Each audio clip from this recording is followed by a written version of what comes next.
Mabuti naman kung ganoon, Apo. Aalis na kami. Saka na tayo mag-usap tungkol sa kasal.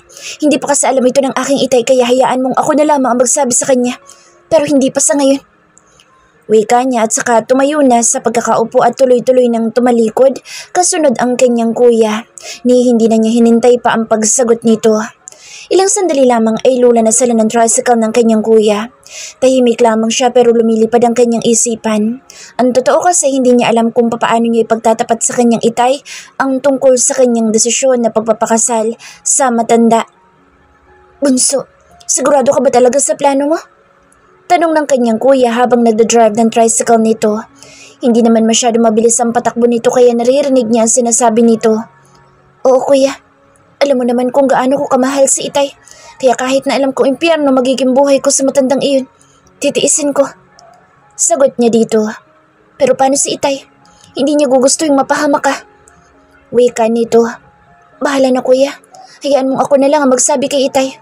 Alam kong hindi siya makapapayag pero kahit na ganoon, desidido ako maibalik ang lupain natin. Wika niya. Ay, ewan ko ba sa yung babae ka? Kung lumapit na lang kaya tayo kay Senyorito James, Rio, siguradong hindi ka nun pababayaan. Baka may maitulong sila tungkol sa lupa natin. Wika nito. Nakakahiya na kuya kung sa kanila na naman tayo lalapit. At saka ayaw ni itay na humingi tayo ng tulong mula sa kanila. Nagalit nga siya nang malaman niyang isang Del Carmen sa Senyorito. Sinabi pa niya na kung alam lang niya na sa mga Del Carmen tayo hihingi ng tulong, hinayaan na lamang daw sana natin siyang mamatay. Napabuntong hiningang wika niya sa kapatid. Ha? Bakit naman? Ano naman ang dahilan ni itay? Bakit siya nagkakaganoon? Napakabuti nga nila sa atin at lalo na sa Senyorito James. Bro, pang ang tawag niya sa akin eh. Tanong nito. Hindi ko rin alam kuya. Saka sigurado namang hindi pa rin ibibigay na matandang igok ang ating lupa kahit pa makialam na ang mga Del Carmen. Tsaka nakakahiya na talaga kuya. Bahala na. Basta buo na ang pasya ko. Ikaw ang bahala bunso. Basta nandito lang ako palagi. Handang sumuporta sa nais mo. Wika nito at nag-focus na sa pagdadrive. Salamat kuya. Samantala, sa opisina ni James. Kanina pa siya nakatitig sa mga papeles na kailangan niyang i-check ngunit tila tumatagos doon ang kanyang paningin at ang utak niya okupado ng ibang isipin. Kaya naman hindi niya maintindihan na nakasulat sa mga papeles kahit pa paulit-ulit na niya iyong binasa. Laman ng kanyang isipan naging asal ng kanyang papakagabi nang banggitin niya ang pangalan ng ama ni Rihanna. Bakit tila may something ang dalawa at yun ang nais niyang alamin? Kaya minabuti niyang umuwi na lamang para makausap ng masinsinan ang kanyang papa. Pagdating niya ng bahay, nakita niya ito na nasa garden. Kaya pagkababa niya ng kotse, dumiretso na siya para kausapin ito. Oh, aba, ang aga mo naman yata, iho. Nagtatakang tanong nito. Siya naman ay lumapit dito para magmano. Medyo sumamalang pong pakiramdam ko, papa. Bala ko rin po sanang dalawin si Rihanna sa kanila. Baka nais niyo pong sumama? Tanong niya pero ginawa lamang niya iyon para makita ang reaksyon nito at kung ganoon pa rin ay may rason na siya para magtanong dito. Ano naman ang gagawin mo doon? Kunot nung tanong nito sa kanya. Para dalawin po si Rio. Diba sinabi niyo na rin po, kapag may panahon ka, dadalaw ka rin sa bahay nila? Wikang muli niya. Hindi. Wala akong balak na magpunta sa lugar na iyon. Tsaka huwag ka na rin magpunta doon. Pati si Brent, pagsabihan mong wag na magtutungo sa lugar na iyon. Mataas ang boses na wika nito. Pero bakit, papa? May problema po ba kayo ni Rio? May nagawa ba siyang masama sa iyo? Takang tanong niya. Wala. Basta ayoko nang malamang nagtutungo ka doon. Mas marami kang dapat na asikasuhin sa farm natin kaya doon ka mag-focus. Hindi yung Rio na iyon. Tila galit na wika nito.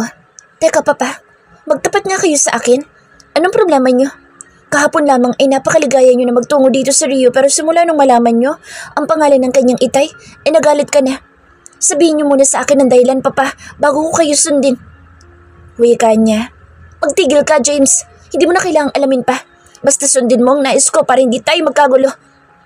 Mataas ng boss nito nang sinabi iyon kaya naman lalong na-curious si James. Papa, hindi ko alam ang dahilan ng pagkakaganyan ninyo pero hindi niyo po ako mapipigil na magtungo kina Rio. Kahit pa hindi maganda ang pakikitungo ng ama niya sa akin. Mahal ko si Rio, papa. At gaya na sabi niyo kagabi, gusto niyo siyang maging asawa ko. Tapos ngayon naman bigla-bigla nagagalit kayo. Sino bang hindi maguguluhan yan? Basta ang alam ko lamang ngayon, mahal ko si Rio at siya ang ihaharap ko sa simbahan. Walang makapipigil sa akin kahit ang itay na Rio o kahit ikaw pa man, Papa. Seryosong wika niya. Wala siyang pakialam kung ano pa man ang rason nito para magalit ng ganoon, para magbago ng ganun-ganun na lamang ang pakikitungo kay Rio. Basta kahit na anong mangyari, gagawin niya ang lahat para maging maayos ang lahat sa kanilang dalawa.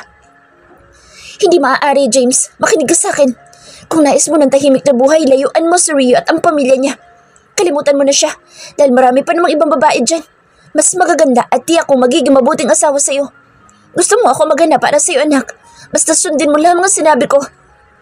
Mahabang wikang muli nito. Papa, ano po ba nangyayari sa inyo? Bakit bigla-bigla ang pagbabago ninyo? Hindi na ba sa inyo mahalaga si Rio?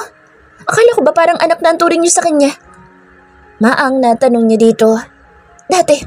Dati iyon bago ko malaman ng tungkol sa ama niya kagabi. Galit na wika nito. Ha? Ano ang tungkol sa itay niya, Papa? Kung pinoproblema mo siya dahil po medyo ibang pakikitungo ng itay ni Rio sa akin, hayaan niyo po at titiyakin ko magiging okay po kaming dalawa. Wika niya. Napailing ito at saka bumuntong hininga bago muling nagsalita. Ang itay ni Rio, anak, ay walang iba kundi ang lalaki ng mama mo. Ang lalaki sinamahan niya noong iniwan niya tayo. Galit na wika nito. Ano? Bulalas niya. Nanatiling nakaawang lamang ang bibig ni James dahil sa sinabi ng kanyang papa. Pakiramdam niya nalalamig ang kanyang buong katawan. Galit siya sa lalaki na gindahilan ng pag-iwan sa kanila ng kanyang mama. Ngunit may isang bagay pa siyang kinatatakutang malaman. Yun ay tungkol sa dalawang anak ng kanyang mama na inabando na din ito. Sa maniwala ka't sa hindi anak, siya iyon. Ang lalaking kinahuhubalingan ng iyong mama. Siya ang lalaking kasama niya noong gabing umiiyak ka dahil inahabol mo ang iyong mama habang papalayo dito sa mansyon. Tiimbagang nawika nito. Gusto ko siyang makausap, Papa. May nais lamang akong matiyak. Maiwan ko na po muna kayo. May tao lamang din akong kakausapin. Sabi niya dito at saka nagmamadali na siyang umalis papasok ng mansyon. Hindi na niya nakuhang sagutin ang tanong ng ama tungkol sa taong kakausapin niya. Pagdating ni James sa kanyang kwarto ay idinayan niya ang numero ng investigador na kanyang inupahan para mag-imbestiga sa kanyang mga kapatid at sa kanyang ina. Nakailang dial pa siya bago nito iyon sagutin. Kumusta po, sir? Mabuti po't napatawag kayo. Bala ko na po sanang kumontak sa inyo ngayon pero may inaasikaso lamang po ako kaya nawala na sa aking isipan. Wika ng investigador sa kabilang linya. Ayos lang ako, Conrad. Kamusta ang investigasyon mo tungkol sa aking ina at mga kapatid? Tanong niya pero hindi mawala-wala ang matinding kaba sa kanyang dibdib. Ani mo may mabubulgar sa kanyang tiyak na magiging pasakit sa kanya. Pero iisa lamang ang kanyang hinahangad. Sana hindi. Sana mali ang kanyang hinala. Alam ko na po, sir, kung nasaan ang inyong mga kapatid sa pangalawang asawa ng iyong ina. Hindi po sila nalalayo sa lugar na ito.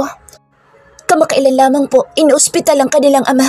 Pero hindi ko po alam kung saan nagtrabaho ang anak na babae niya. Pero ang panganay po niya na lalaki ang nag-aalaga sa kanilang ama habang nasa ospital po ito. Pero sa ngayon po, nasa bahay na nila ang mag-aama. At alam ko po kung saan ang kanilang bahay kaya maaari niyo na po silang puntahan. Masigla ang boses na pahayag nito. Nangatog naman ang kanyang tuhod. Ang lahat ng sinabi nito ay tumutugma sa nangyari sa itay ni Rio. Napahawak siya sa may gilid ng upuan dahil ramdam niyang tila anumang oras ay babagsak siya.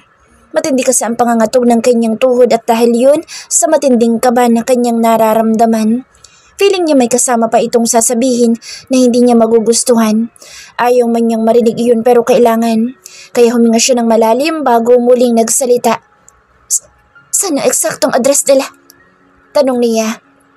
Sinabi naman ito at may iba pa itong mga sinabing ngunit hindi na niya iyon narinig pa dahil nabitawan na niya ang phone. Para siyang pinagsakluban ng langit at lupa dahil sa nakumpirma. Tama nga ang kanyang hinala. Si Rio at ang kanyang kuya ay ang hinahanap niyang mga kapatid. Tulala lamang siyang napaupo sa sofa at ilang sandali lamang ay napasabunot siya sa buhok at humiyaw ng napakalakas. Hindi niya matanggap na ang babaeng kanyang iniibig ay siya palang hinahanap niyang kapatid. Papaano na ngayon iyon? Nayurakan na niya ang pagkababae ng kanyang kapatid? Siya mismo na kuya nito ang kumuha ng dapat sana ay siya mismo ang nag-iingat? Napakagago niya. Napakawalang kwenta niyang tao. Ano pa ang mukhang ihaharap niya kay Rio lalo na kapag nalaman nitong magkapatid sila? Ngunit bakit tila mas masakit para sa kanya ang malamang hindi sila pwede? Ang pinangarap niya ay makasama ito habang buhay bilang asawa pero ngayon malabo nang mangyari. Paano na siya? Paano niya magagawang basta na lamang ito kalimutan? Napahawak siya sa kanyang dibdib dahil agad na sumigid ang kirot doon. Agad na nagunahan sa pagpatak ang kanyang mga luha. Tahimik na pagluha hanggang sa magtuloy sa malakas na paghagulhol. Hindi niya kaya. Hindi niya kayang mawala sa kanya si Rio. Handa na siyang magtapat eh. Handa na sana niya itong ipaglaban sa itay nito pero ano ang nangyari? Parang napakasaklap naman ang parusa sa kanya ng tadhana. Bakit sa dinami-rami niyang po pwedeng maging kapatid, bakit si Rio pa? At bakit pinahintulutan pang may mamagitan sa kanila ng ilang beses? Anong gagawin niya kapag nabuntis ito? Paano din niya ipaliliwanag dito ang lahat? Ang tungkol sa kanya? Hindi kaya alam na ng itay nito ang totoo kaya ganoon na lamang ang pakikitungo nito sa kanya? Napapikit siya ng mariin at sa pagpikit niya, ang magandang ngiti ni Rio ang kanyang nakita. Kasunod ang kaakit-akit itong itsura habang hubot-tubad at naririnig din niya ang nakababaliw nitong mga daing. Napasigaw siya kasunod ang pagdampot niya sa flower vase na nasa kanyang working table at malakas na inihagis iyon sa salaming bintana. Basag ang salaming bintana maging ang flower vase. Nagpupuyo siya sa galit. Galit para sa kinanatnan nila ni Rio at galit para sa kanyang sarili dahil hindi niya matanggap ang pagyurak niya sa pagkababae ng kanyang sariling kapatid. Maya-maya ay malalakas na katok sa pinto ang kanyang narinig. Hindi niya iyon pinansin bagkus pinagsusuntok niya ang matigas na pader habang sumisigaw. Diyos ko! James! Tumigil na po kayo! Sigaw ni Aling Miling na nabuksan na pala ang pinto. Marahil ay ginamit ito ang duplicate na susi para buksan ang kanyang pintuan. Agad naman itong lumapit at tumarang sa pader kaya natigil siya sa pagsuntok. Kahit naman mayordoma nila sa Aling Miling ay iginagalang niya ito bilang isang ina-inahan. Umiyak na lamang siya ng umiyak. Diyos kong bata ka, ano bang problema? Na paano ka ba? Sabihin mo sa akin iho, makikinig ako. Umiiyak na rin wika ng matandang alalang-alala na sa kanya. Ang sama-sama ko, Aling Miling. Wala akong kasing sama. Umiiyak na wika niya dito. Bakit ba, iho? Bakit mo nasasabi mga bagay na iyan? Ano ba talagang problema? Tanong muli nito. Wala po ito, Aling Miling. Pasensya na po kung natakot ko po kayo. Pagkasabi po sa isa nating kasambahay na linisan na nabasag ng mga salamin at magpatawag na din po kayo na mag-aayos ng bintana. Aalis po muna ako. Babalik na lamang po ako mamaya. Wika niya at tinalikuran na ito. Pinahid niya ang sariling luha. Kumuha ng tissue at pinahid din ang dugo sa kamay sanhi ng paulit-ulit na pagsuntok niya sa pader at mabilis na lumabas ng mansyon. Nakita siya ng kanyang papa ngunit hindi na niya ito pinansin nang tinatawag siya.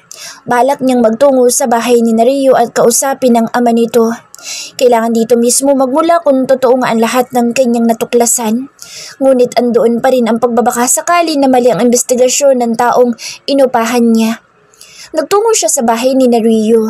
Halos paliparin niya ang kotse patungo doon kaya naman madali lamang siyang nakarating doon. Tao po? Tao po? Tawag niya. Anong kailangan? Ikaw na naman? Hindi na natapos ng itay ni Rio ang sasabihin nang makita siya nito. Halata ang pagkadisgusto nito mula sa pagkakakita sa kanya. Tito, pwede ko po ba kayong makausap? Seryosong tanong niya dito. Wala tayong dapat na pag-usapan pa. Umalis ka na dito ngayon din. At ayoko nang makita pag muli ang pagmumukha mo dito sa pamamahay ko. Galit na wika nito. Bakit ho ba galit na galit kayo sa akin? Bakit ho ba pinagtatabuyan niyo ako? Dahil po ba iyan sa aking mama? Sa aking mama na inagaw niyo sa aking papa? Galit na tanong niya dito. Halata ang pagkagulat sa mukha nito pero agad din itong binawi. Anong pinagsasasabi mo? Wala akong alam sa mga ibinibintang mo lalaki at lalong-lalo nang hindi ko kilala ang iyong ina. Lumayas ka na! Layas! Galit na sigaw muli nito sa kanya. Alam ko na lahat. Alam ko ng kapatid ko si Rio at si Joel, tito. Kaya huwag ka na magmaang-maangan pa. Anak niyo sila ng aking mama kaya huwag ka na magsisinungaling pa. Galit na wika niya. Mas tila nagulat ito. Kapansin-pansin din ang biglang pamumutla nito. Hindi ko alam ang mga pinagsasasabi mo, lalaki. Lumayas ka na dito, ngayon din. Kung hindi, hahabulin kita ng bagong hasa kong gulok. Hindi ko kilala ang mama mo, kaya tigilan mo na kami. Huwag mo na kaming guguluhin pa. Galit na wika nito at napansin din niya bahagyanan nitong panginginig. Nakaramdam naman siya ng takot. Kagagaling nga lang pala nito sa ospital. Baka kung mapahamak pa ito kaya minabuti niyang hindi na lamang ito sagutin. Yun naman ang naabutan ni Rio. Narinig niya ang galit na boss ng kanyang itay kaya kahit kabababa lang niya sa tricycle na sinasakyan niya galing bayan dahil bumili siya ng gamot ng kanyang itay ay napatakbo siya. Tay! Tawag niya sa ama nang mapansin ang pamumutla ng mukha nito at bahagya ding panginginig. Mabilis siyang lumapit sa ama at niyakap ito. Tay, saglit lang po. Wika nito at mabilis na ibinuhos ang mga pinamili. May hinahanap ito doon at nang makita ang gamot na hinahanap pala nito, mabilis itong kumuha doon at saka kumuha ng tubig at saka pinainom ang itay nito. Nang mahimas-himasan ang kanyang itay, sa kanya hinarap ang kanyang senyorito. Ano po bang nangyari, senyorito? Bakit bigla na lamang pong nagalit sa itay? Tanong niya dito pero natigilan siya nang makita ang pangingilid ng luha nito. Nagtaka siya kung bakit ito umiiyak habang nakatingin lamang sa kanya. Senyorito, hello, kinakausap kaya kita? Tsaka bakit po ganyan? Bakit umiiyak kayo? Nagtatakang tanong niya dito. Paalisin mo, lalaki iyan, Rihanna. Paalisin mo bago pa magdilim ang paningin ko. Galit na sigaw ng kanyang itay. Gulong-gulo naman siya sa inaasal ng dalawa pero minabuti niyang paalisin na lamang ang kanyang senyorito. Mag-usap tayo mamaya, Rio. Pakalmahin mo muna yung itay. Doon lang ako sa kotse. Wika nito at saka umalis na. Naiwan naman siyang natitigilan habang nakatangnaw dito papalayo. Pasakay na si James nang may marinig sa kanyang tumatawag. Senyorito James! Muling tawag ng kursino kaya naman nilingon niya ito. Si Joel pala iyon, ang kuya ni Rio at kapatid niya. Hindi niya alam kung ipagtatapat niya dito ang lahat o hahayaan na lamang. Bro, basta? Normal na tanong niya dito. Ayos lang naman ako, senyorito. Ang kapatid ko lang ang hindi. Wika nito nang nakalapit sa kanya. Bakit naman, bro? Kunot noong tanong niya dito. Balak niya po kasing magpakasal sa matandang si Apo Igok. Yun na lamang daw kasi ang tanging paraan para mabawi namin ang aming lupa. Ano? Lalong nangunot ang kanyang noo. Hindi ko nga po siya mapigilan, senyorito. Ganyan po talaga ang babaeng iyan kapag nakapagdesisyon na. Naiiling na wika nito. Lahat talaga gagawin ni Rio para sa ama nito. Talagang napakabuti nito na minasama niya noon. Hayaan mo, bro. Akong bahalang kumausap sa kanya. Wika na lamang niya kay Joel. Salamat, bro. Napakabait mo talaga. Pasasalamat naman ito. Oh, nandito na pala si Rihanna, senyorito. Wika ni Joel sa kanya. Papalapit na nga sa kanila ito. Maiwan ko na po muna kayong dalawa, senyorito, para makausap mo rin siya ng maayos. Wikang muli ni Joel. Okay, ako na bahala sa kanya, bro. Siguro pupunta kami sa ibang lugar para makapag-usap na maayos, kaya ikaw na muna sigurong bahala kay Tito. Baka kasi hindi siya pumayag na sumama sa akin at idahilan na walang kasama si Tito. Wika niya. Sige po, senyorito. Ako na muna bahala kay itay. Wika nito at saka naglakad na pauwi ng bahay. Tumigil ito saglit nang masalubong ang kapatid. Siguro'y sinabi nito na ito na muna ang titingin sa ama. Bakit gusto niyo po ako makausap, senyorito? Tanong ni Rio nang makalapit na sa kanya. Sakay ka na muna. Doon tayo mag-usap sa tahimik. Wika niya. Kanina pa kasi niya nahuhuli ang mga taong nakatambay sa tapat ng tindahan na pasimpleng tumitingin sa kanya. Ipinagbukas niya ito ng pinto. Tila nag-isip pa ito kung sasakay o hindi pero napatingin sa mga taong nasa may tindahan kaya agad na itong pumasok sa loob. Marahil ay nahiya na din ito sa paraan ng pagtingin ng mga ito. Ilang sandali lamang nagmaneobra na siya. Saan tayo pupunta, senyorito? Tanong nito. Sa farm tayo dahil gusto kitang makausap ng maayos. Wika niya. Tungkol po saan, senyorito? Tanong nito. Mamaya na lamang pagdating na lamang natin doon. Wika niya. Tumahimik naman ito pero napansin niya na parang balisa ito.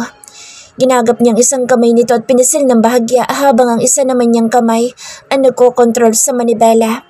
Mabuti na lamang sanay siyang mag-drive kahit na isang kamay lamang ang gamit. Nginitaan niya ito para mapanatag pero ang ngiti niyang iyon ay hindi umaabot sa kanyang mata dahil hati ang kanyang nararamdaman. Masaya siya dahil kasama niya si Rio ngunit mas nangingibabaw ang kanyang lungkot dahil batid niyang hindi na dapat pa siya kumilos ng ganito sa harap ni Rio dahil kapatid niya ito. Nandito na tayo. Doon tayo sa kubo para makapag-usap tayo na maayos. Wika niya. Pasalamat na lamang siya at kahit na kotse ang dala niya ay hindi siya masyadong nahirapan. Marahil hindi masyadong maputik ngayon ang daan. Senyorito, kung may iniisip ka na namang gawing kalokohan, huwag mo nang ituloy. Hindi tamang may ganoong nangyayari sa atin dahil wala naman tayong relasyon na dalawa. At saka ikakasal na ako. Ayokong patuloy na magkasala sa mapapangasawa ko. Tila normal na wika nito pero halata ang paggaralgal ng boses nito. Hindi ka magpapakasal sa matandang iyon, Rio. Kahit sarili mo ibubuwis mo para lamang sa lupang iyon. Isang malaking kalokohan. Alam kong mabuti kang tao at mahal na mahal mong itay mo pero hindi tama na isakripisyo mo ang sarili mo para lamang sa kakapiranggot na lupa. Mariing wika niya dito. Kahit ayaw niya magtaas ng boses, hindi pa rin niya maiwasan dahil sa selos. Nagsaselos siya dahil sa matandang iyon na nais nitong pakasalan. Kahit batid niyang kapatid niya ito, hindi pa rin niya magawang itanggi ang nararamdaman niya para dito. Senyorito, mas mahalaga sa akin ang kaligayahan ni Itay. Mas mahalaga sa akin na hindi na siya makita pa lumuluha ulit. Kaya please lang, hayaan mo na ako. At kung tungkol lamang dito ang pag-uusapan natin, mas mabuti pang iuwi mo na po ako dahil walang sino man na makapipigil sa akin, kahit pa ikaw. Anito, hindi mo na kailangang obligahin pa ang sarili mo. Hindi ka magpapakasal sa matandang iyon. Ako na bahala. Titiyakin ko maibabalik ang lupa ninyo. Wika niya sabay baba sa kotse. Sumunod naman ito. Pero senyorito, sobrang dami na nang naitulong niyo sa amin kaya hindi na po yata tamang tutulong na naman kayo. Mababaw na ko sa utang sa inyo eh. Hayaan niyo na lamang po ako. Kaya ko naman ang sarili ko. Ikakasal lamang naman ako. Hindi ako mamamatay. Wika nito habang sumusunod sa kanya. Rio, hindi ako makapapayag na ikasal ka sa matandang iyon. Kung kailangan magbayad ako ng ilang milyon para lamang mabawi ang lupain ninyong kinamkam na matandang iyon, gagawin ko. Basta huwag ka lang magpapakasal sa kanya. Mataas ang boses na wika niya dito. Pero bakit? Bakit mo yun gagawin? Anong dahilan? Tanong nito. Halata ang paggaralgal ng boses. Hinarap niya ito, tinitigan sa mga mata. Kitang-kita niya sa mga mata nito na tila may inaasam itong marinig mula sa kanya. May dahilan ako ngunit hindi mo kailangan malaman. Seryosong wika niya. Kung maaari lamang na aminin na niya dito ang totoo. Pero mas mabuti kasing ang Itay na lamang nito magtapat sa mga ito. Hindi rin kasi pwedeng bastahan lalo pa at may sakit ang Itay nito. Ayaw niyang pangunahan ito. Isa pa hindi pa rin ito umamin sa kanya. Muli siyang naglakad papasok sa kubo. Manang, doon po muna kayo sa labas. Mag-uusap lamang po kami. Utos niya sa katiwala doon. Napansin ang katiwala nila si Rio. Kunot ang noon nito habang nakatingin dito. Marahil nagtataka sa itsura ni Rio. Nakasuot na kasi ito ng pambabae. Babae siya manang, hindi siya talaga lalaki. Wika na lamang niya para tumuloy na ito sa paglabas. Kaya pala senyorito. Sige po, labas na po muna ako. Nakangiti nitong wika at saka lumabas na. Umupo siya sa upuang yari sa kawayan. Sumunod naman sa kanya si Rio. Anong dahilan niyon, senyorito? Nais kong malaman dahil hindi biro ang bibitawan mong halaga para lamang mabawi ang aming lupain. Gusto kong malaman ngayon din. Wika nito. Mababanag ang determinasyon sa mga mata nito. Kilala mo ba sa Felisa Aguirre? Tanong niya dito. Sino po iyon? Bago mong girlfriend? Natigilang tanong nito. Kunot noon naman siyang napatingin dito. Sa kanyang isipan bakit hindi nito kilala ang kanilang ina. Siya ang aking Mama Rio. Siya ang babaeng umabando na sa akin na kahit napakabata ko pa noon nararamdaman ko iyong iba yung sakit lalo na nung makita ko siyang papalayo. Yun ang naging dahilan kaya hindi ko magawa magtiwala sa isang babae. Ngunit akala ko doon maayos na ako. Gumaling na ang sugat na sanihin ng aking ina nang dumating si Fiona sa buhay ko pero hindi ko akalaang mas lalala pa pala nang lokohin niya ako. Ngunit talagpasan ko na ulit iyon. Pero ito na naman. Akala ko magiging okay na ang lahat pero hindi pala. Nakilala ko ng babaeng aking tunay na iniibig pero natuklasan ko na hindi pala kami pwede. Mahabang pahayag niya. Hindi niya maintindihan kung bakit hindi nito kilala ang pangalan ng kanilang ina. Kaya natitiyak niya ang itay lamang nito ang makapagpapatunay na iisa ang kanilang ina. Naguguluhan naman si Rihanna sa mga sinasabi ng kanyang senyorito. Bakit bigla-bigla nitong sinasabi sa kanya ang tungkol sa mama nito? Samantalang dati ayaw na ayaw nitong may magbanggit tungkol sa ina nito. Tsaka nasasaktan siya sa sinabi nitong nakilala na nito ang babaeng bagong iniibig. Bakit pa siya nito ginugulo kung nakita na pala nito? Masyado ba siyang umaasam na parehas lamang sila ng nararamdaman nito? Pero kung mahal siya nito, bakit hindi pa ito nagtatapat sa kanya? Siguro iba ang babaeng tinutukoy nito. Siguro masyado lamang siyang umaasa. Bakit po ninyo sinasabi ang mga iyan sa akin, senyorito? Anong connect niyan sa itinatanong ko sa inyo? Ano po ba ang talagang dahilan ninyo? Tanong niya dito. Nakiusap ang kuya mo sa akin at sinabi din ng papa na tulungan kita kapag nagsabi ka sa akin. Wika nito pero hindi siya naniniwala. Ramdam niya na may higit pang dahilan. Okay po, hindi na ako magtatanong pa pero senyorito, hindi ko po matatanggap ang libreng tulong na muli ninyong iniaalok. Napakalaki na po ng tulong nang naibigay ninyo sa amin na hanggang ngayon po hindi ko pa nababayaran kahit na sinabi niyo na bayad na ako. At kay Sir Brent po, napakalaki pa rin ang utang ko sa kanya. Tama na po iyon. Hindi ko na po matatanggap ang kahit na ano pang tulong na magmumula sa inyo. Isa pa po, nagagalit si Itay. Ayaw niya na humihingi kami ng tulong mula sa inyo. Hayaan niyo na lamang po ako sa paraang alam ko. Mahabang wika nito. Hindi siya handa sa desisyon niyang iyon, pero dahil sa nalaman na nakilala na nito ang babaeng bago nitong iniibig, ano pang dahilan para umasam siya? So mas nais mong magpakasal sa matandang iyon? Ganun lang ba kadali iyon sa iyo, Rio, ha? Hindi mo ba naiisip ang magiging buhay mo sa piling na matandang iyon? Okay, kung ayaw mo talaga maging libre ang pagtulong ko sa iyo, huwag kang magpakasal sa matandang iyon. Mas gugustuhin ko pa na ikasal ka kay Brand kaysa sa hukluban na iyon. Timbagang nawika nito. Napanganga siya dahil sa tinduran nito. Ano sinabi niyo, senyorito? Hindi makapaniwalang tanong niya. Magpakasal ka kay Brent. Mas mainam pa na sa kanya ka na lang kaysa sa matandang iyon. Kapag kasal na kayo, hindi mo naiisipin na free ang pagtulong ko sa inyo para mabawi lang ang lupa ninyo. Tiimbagang nawika nito pero napansin niya ang lungkot sa mga mata nito. Hindi agad siya nakapagsalita. Maya-may maririnig na ang impit niyang paghikbi. Pagkatapos ng lahat ng ginawa nito sa kanya, lahat ng kapangahasan nito sa katawan niya, ipapakasal lang pala siya nito kay Brent. Ganoon na ba ito kamanhid? Hindi man lang ba nito naiisip na may damdamin siya dito kaya nagpapaubaya siya sa mga kapangahasan nito? Bakit kay Sir Brent pa? Hindi ba pwedeng sa'yo na lang? Hindi ba pwedeng tayo na lang? Sunod-sunod na tanong niya dito habang umiiyak. Hindi na niya napigilan ang sarili. Gusto niya itong sumbatan. Gusto niya itong tanungin na wala lang ba talaga dito mga namagitan sa kanila? Hindi pwede. Hindi tayo pwede, Rio. Pinagtagpulan tayo pero hindi tayo pwedeng magsama. Wika nito. Gumaralgal ang boss nito at halatang pinipigilan nito ang maluha. Naguguluhan siya sa mga sinasabi nito. Bakit hindi sila pwede? Dahil ba may bago na itong minamahal? Parang pinipiga at may mga maliliit na karayom ang tumutusok sa kanyang puso. Umiyak na talaga siya ng tuluyan dahil batid niya na wala lang talaga dito ang namagitan sa kanila. Ngunit gusto niyang magbaka sakali. Gusto niyang malaman o manggaling mula dito ang totoong dahilan kung bakit hindi sila pwede. Kung bakit ipinagtatabuyan siya nito kay Brent. Bakit mo ito ginagawa, James? Bakit sinasaktan mo ako ng ganito? Alam mo bang mahal kita? Mahal kita, James. Naintindihan mo ba? Mahal kita kaya ipinagkaloob ko sa iyo lahat. Tuluyan na siyang umamin. Wala na siyang pakaalam kung magmukha siyang kawawa sa harap nito. Natigilan si James dahil sa pag-amin niya. Napansin niya ang pasimpleng pagpahid nito sa luwang hindi nito napigilan sa pagpatak.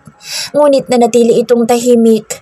Animoy tulirong isipan na walang makapang sasabihin. Tumayo siyang bigla.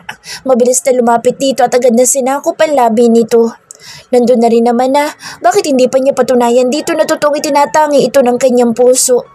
Wala siyang pakialam basta animo may nagtulak sa kanya na gawin ang kapangahasang iyon. Nagulat ito sa ginawa niya ngunit agad din pumikit at tinugon ng may kapusukan ng kanyang halik. Naiyak siya. Feeling niya hindi na niya kayang mawalay pa sa lalaki. Kahit pa hindi nito mabawi ang lupa nila, natitiyak niyang hindi niya talaga kayang magpakasal sa matandang gahaman na iyon. Dahil ang kanyang puso't isipan at maging ang kanyang katawan ay pag-aari lamang nito. Ngunit maya-maya lamang ay ito na ang kusang bumitaw. Bahagya pang lumayo sa kanya. Rio, mali ito. Wika nito habang lumuluha. Malaking katanungan sa kanya ang makita itong lumuluha. Ngayon lamang niya ito nakita na ganoon. Tila may mabigat na bagay na dinadamdam ito.